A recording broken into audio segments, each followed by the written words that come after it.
founder-led content works so well on LinkedIn because, again, people connect with people. We don't connect with logos anymore. We want the more personal stuff.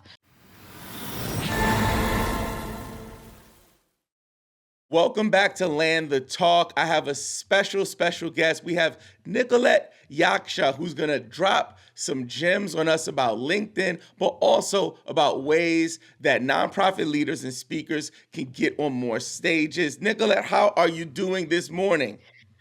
Hello, I'm doing great. I'm really excited. It's a great way to start the week, so I'm pumped up. And you are on the other side of the world, correct? Tell me where you are again. Yeah, I'm from Serbia. I'm based in Serbia. I was born here, but I'm actually Hungarian. Serbia, like Luka Doncic, Serbia. Yes, and Nikola Jokic. Yeah, we love the NBA here, as you can see from my hat. And I think, honestly, this is the first time I've done an episode with my hat on. So I'm really excited about that. So let's jump right in. Why LinkedIn? Why LinkedIn? Why did you choose LinkedIn, or why did LinkedIn choose you? And why should folks get serious about LinkedIn? So I loved social media always, and I knew I wanted to do something on social media, but I didn't know where to start. And I didn't want it to start with TikTok or Instagram or X because I feel like the communities there are a bit toxic, and I love the bit more professional community. So that's why I chose LinkedIn. So I'm a uni student right now, and I'm in my third year, and I started LinkedIn a year ago when I was on my second year.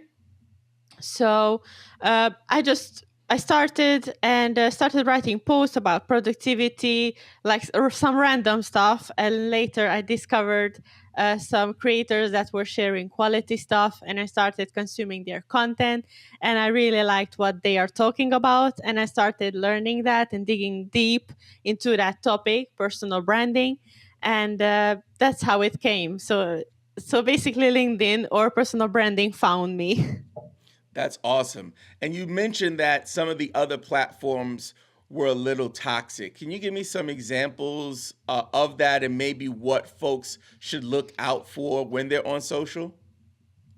I mean, the bullying, the rude comments, um, these stuff. I'm thinking about these stuff that they are laughing at you or they are not supporting you, and I just don't love the negativity around me at all. So I feel like LinkedIn is more supportive in that way. And we have so many nonprofit leaders that we connect with, and also mission driven leaders, people who have companies that are really about helping people. And sometimes they have a struggle to kind of put themselves out there. What advice or tips do you have for folks about getting started on LinkedIn? Um, I think all these leaders want to become a thought leader on LinkedIn, which is great. I mean, my tip is to share your story and mission, to connect with people and not just causes. So share why you started, challenges you faced, the impactful stories you have, and mix personal storytelling with value-driven content that educates and inspires people. And I think that's a great way to start. That's how you can position yourself as an expert. To position yourself as an expert, you have to optimize your profile to make your headline and about section clear about who you help, how you help, what do you speak about, and use your banner to showcase your work, for example, speaking, engagement, nonprofit missions, or these stuff. And obviously, to create engaging content, thought leadership posts, sharing insights from your field, trends, real world experiences, behind the scenes testimonials, success stories, recent speakings, and events, and these stuff. Yep. And I think a lot of the founder led content is working right now. Talk to me about how folks who lead these companies maybe need to get in the front, folks who are not so accustomed to it. And why does founder led content work so well on LinkedIn? founder-led content works so well on LinkedIn because, again, people connect with people. We don't connect with logos anymore. We want the more personal stuff to see uh, how is that leader actually in real life, to hear his or their story, and and they can put themselves out by engaging with a lot of people in their industry, in their niche, and networking with decision makers, to engage with, for example, event organizers, donors, or corporate sponsors to through comments, or joining or contributing. Like in LinkedIn groups, there are some niche LinkedIn groups where you can find your target audience even, and to message like potential collaborators and your ideal clients. So LinkedIn is always going to be B2B and H to H, human to human. I like that one. We got to get that one trademarked for you, Nikolett.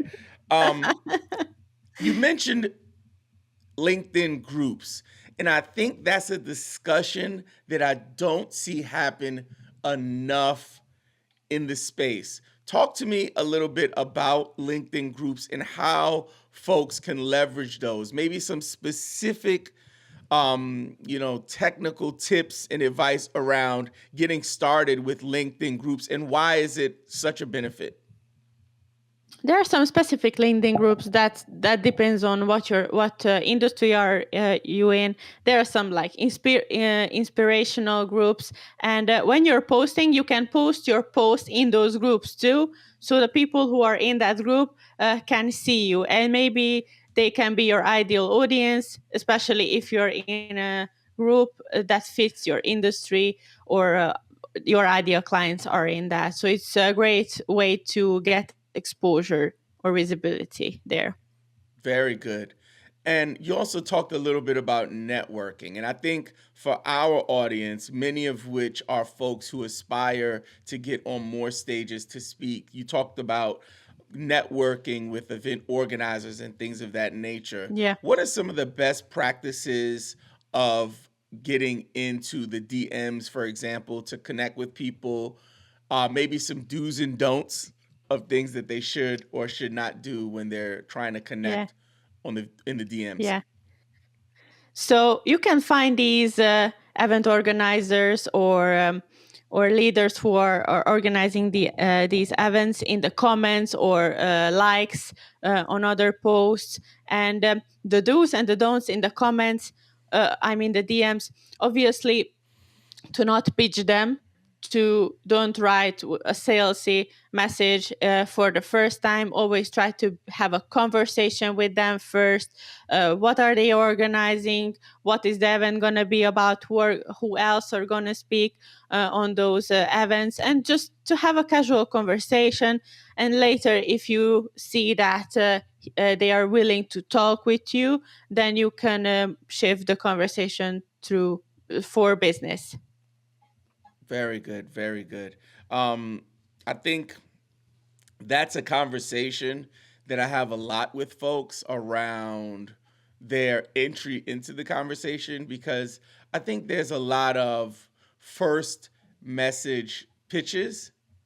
And because of that, introducing yourself to strangers with a cold message on a DM, I feel like there's this force field of being defensive up from people. So it's like, Yeah, wait a minute, yeah, you're who, and you want to know how I'm doing? How I'm doing? Like, what are yeah. you doing? So talk to me. Yeah, Yeah. exactly. So talk to me about that. Exactly. What can people Yeah, and do? they don't even know you, and they want to sell to you. Like, why?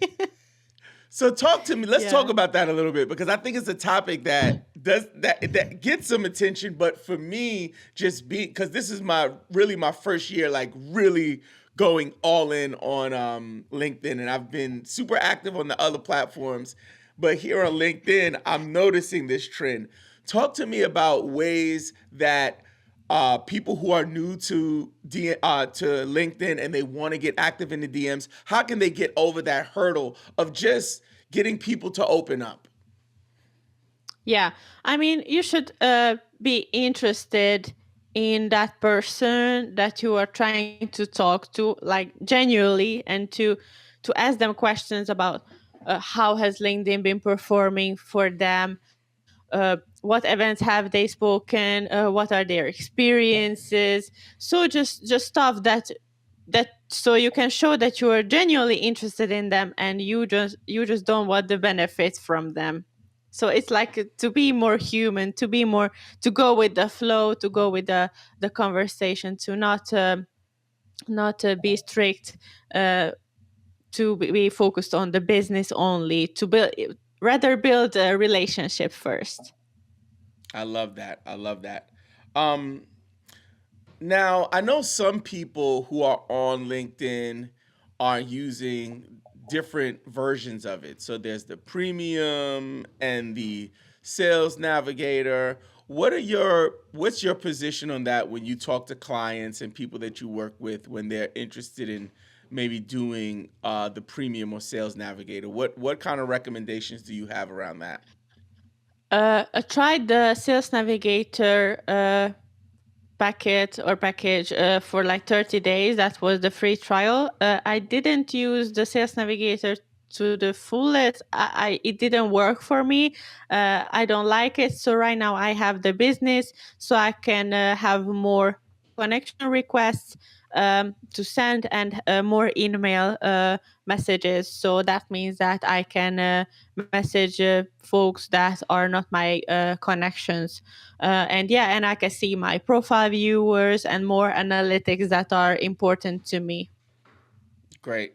And what about automation? So I know there are people out here who stress the power of automation, but uh, many know that it's against LinkedIn's policies to leverage automation, at least in that capacity. What is your advice or recommendation around automation? So LinkedIn doesn't favor automations, and this is the main reason that they are banning so many accounts, because they don't like automation, and I don't use any automation to my messages, to my connection requests. So I do everything manually. I know there are some folks that are using it. Uh, I don't want to risk to lose my account because of automation. So I rather do take my time and do everything manually. That's good. That's really good because I think sometimes when folks are trying to scale, um, they really are interested in finding ways to simplify it. But it's really good to hear from you Yeah. that it's better to just, like we say, take the stairs. Like you don't have to do a Yeah, shortcut. yeah. You can just take the long Yeah. way. Good stuff. Yeah. I mean, you can automate the connection request and everything, but I rather not. Yep, that's good. That's good. So I know that many folks, when they're on LinkedIn, they are trying to figure out what is going to be their medium. Are they going to do image posts? Are they going to do carousel posts? Just text? Video is really taking off. Talk to me Yeah. about some of those different choices for people who are just starting out, and maybe some recommendations for what they should test first, or how can they find what works for them. Yeah, I mean, for me personally, the text plus image posts work the best because that's what I'm used to, and that's what my audience is used to. But there are some people who favors only text only posts, and it works well for them. For speakers, I recommend video content, because that's how you showcase your speaking skills. So that would be nice, because LinkedIn is right now pushing video content. They want to make it another TikTok, which I'm not happy about it, but it's a great opportunity for speakers to stand out. Okay, good stuff. Good stuff. And you talked a little bit about manual connection requests. How or what techniques or strategies for that? Because many of our listeners, again, are nonprofit leaders, they're running companies, they don't have a lot of time.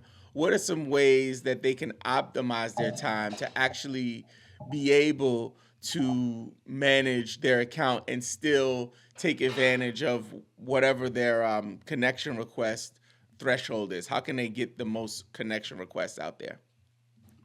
So I do that manually. I type in the search bar my target audience, for example, founders, CEOs, coaches.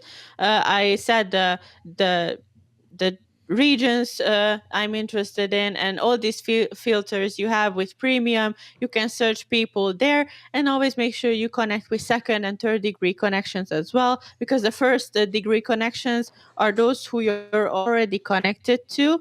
Um, the second and third degree connections, you are not connected with them, so always ensure that you are connecting with second and third degree connections. And if a founder or CEO or a leader doesn't have the time to do this, that's why we exist.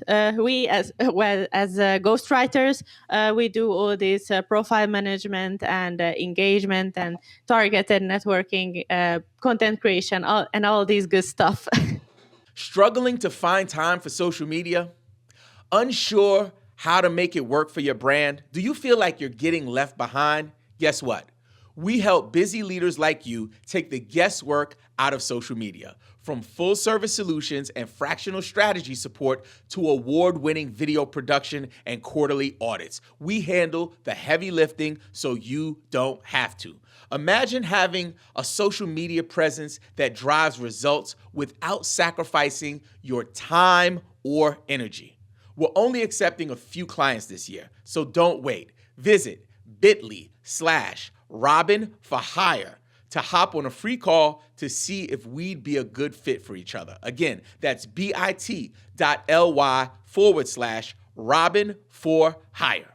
Very good. So talk to me a little bit about that. So let's say I'm a founder who wants to get active on LinkedIn, but I don't know where to start. I don't have time for it. What kind of offer can you make available to help me out with that? Talk to me a little bit about your offer. Maybe walk Yeah. us through if you were working with a nonprofit leader to get them out on LinkedIn, what it would look like. Okay. So if you have the time and you want to do that by yourself, I offer one-on-one coaching. I have a 3-session offer and a 3-month offer, like a coaching retainer. And for those who don't have the time and they just want to hand off their LinkedIn, I do ghostwriting. I manage their accounts. I create the content, the visuals, the profile optimization, the engagement, the networking, and all this stuff. I manage their whole account, and that's how I expose them. I give them exposure, visibility, and to grow their accounts with followers, impressions, and even leads and clients as well. I had a founder who recently closed a huge deal because of an inbound lead that my content brought him in. How awesome is that? That is so good. Yeah, it's so cool. That's Yeah. so I don't think I've connected with any, and we've interviewed a few coaches here. I don't think I've interviewed any folks who have done for you services. I want to talk a little more about that because there might be people out there who are just getting into this field and maybe don't know that that's an option. So talk to me a little bit about what that looks like. Do folks like give you their login information and do like hands up? Do you guys have a pipeline of content? What does it look like for you to be a ghostwriter for a founder or leader? So when I'm onboarding them, we have a 90-minute call or 2-hour call to get to know them, so I can capture their voice, how they are talking, what words are they using, so I can write for them later. I usually do a shared document where I share the content I have written for them. They review that, and they give me their permission whether I can post that on their account or not. We If they are collaborative, I ask them for ideas, content ideas if they have, or personal stories. If they are not that collaborative, I do everything on my own. I had clients who handed me off their whole account. They give me their login, then email and password. I use a VPN, obviously, because I'm from Serbia and most of my clients from the US, so I don't want their accounts to get restricted or something. I use VPN for that. And yeah, and there are some clients who just want content creation only. I don't manage their accounts. I just write their posts. So these are the two options. Ooh, man, I have somebody's spider senses are tingling right now. Somebody's like, I gotta get in contact with Nikolett. This is cool. So, what do you think in those 90-minute sessions when you sit down with these CEOs or these founders, folks who are just ready to hand over the keys to the car to you? What are some things that stand out about them that maybe is common across the platform? Are there any challenges or things that come up that you're like, man, this is the same thing? What kind of consistent pain points do you see with those folks? That they don't have the time. They are always busy because they are run either one or multiple businesses, LinkedIn is complex for them. I usually work with older clients that they don't exactly know how to use LinkedIn or how to write for LinkedIn, and they usually try to do that by on their own, and they end up using ChatGPT to write their post, which is very bad and it's noticeable, and it sometimes it's hard to explain to them that that is not good. And they usually, yeah, they have the time constraints and the complexity of LinkedIn, and they always want to become thought leaders. That's the common point in all of these CEOs and founders, that they want to become thought leaders. So let's talk a little bit about AI and the rise of AI. And what I'm telling people is that, um, you know, being human will be more valuable now than it's ever been. Can you talk to me a little bit about in your work what negative effects you've seen from AI, and if there's anything positive, can you share that too? I mean, you can use the same tool positively and negatively. Every tool has pros and cons. You can use ChatGPT and be amazing, and you can choose ChatGPT and be the worst. There are some folks, usually on LinkedIn, that they comment with ChatGPT. You can spot them very easily if you're spending a lot of time on LinkedIn. You can spot them. They are usually summarizing your post. They are using those M dashes and the rocket emojis, and they are always super sophisticated. Nobody talks like that. And you can spot them very easily, but you can use ChatGPT for good purposes. For example, I use it for ideation or proofreading or to fix my grammar. Obviously, English is not my first language, so sometimes I need to check my grammar. ChatGPT is great for that. So you can always can use for good and bad stuff as well. What is your first reaction when you're going through one of your posts and you see some comments that maybe have the rocket, maybe they have a couple of M dashes? What is your reaction inside? What do you say to yourself? I mean, they are not authentic. That comment is not their original thought. They didn't took the time to read my post and actually react to it, but they copied my post, pasted it, pasted it to ChatGPT, give it a poor prompt, and they commented the reply on my post. And I usually don't reply them anymore because I noticed that if I reply to them, they keep coming back. If I don't, they stop commenting. And I don't want more AI comments under my posts. Shame on you, you AI commenters. Nikolett said, Yes. shame on you.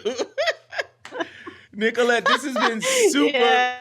This has been super fun, but I want to make sure we save some time for you to let the people know where they can find you if they're interested in learning more about your services, and any last advice you would have for folks who are getting started. The floor is yours. Yeah.